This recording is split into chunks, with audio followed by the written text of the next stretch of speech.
పాపకి స్కూల్ లేదు, holidays. So నేను జిమ్కి మార్నింగ్ వస్తా కదా, తనని కూడా తీసుకొస్తున్నా. రోజు కింద మిషన్స్ ఉండే దగ్గర అలో చేయరు, సో అందుకని పైకి వస్తాం మేము. ఈరోజు ఏం వింత జరిగిందంటే ఆల్మోస్ట్ 12 kilos వరకు లిఫ్ట్ చేసింది. మీకు చూపిస్తా చూడండి ఒకసారి.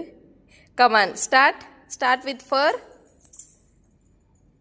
అబ్బో ఈజీగా ఎత్తేస్తున్నా. పెట్టు నెక్స్ట్. నువ్వు లిఫ్ట్ చేసి దాని వెయిట్ చెప్పాలి నాకు. Okay, very good. కింద పెట్టు, పుట్ డౌన్. నెంబర్ చెప్పు, ఎన్ని kilos? 6 kilos. Next. Very good. Down down down, put down. Kilos చెప్పు. 8 kilos. Very good. Next. Put down 10. Okay next. అమ్మో, పుట్ డౌన్. అమ్మో, వెరీ గుడ్ కన్నా, గ్రేట్ జాబ్.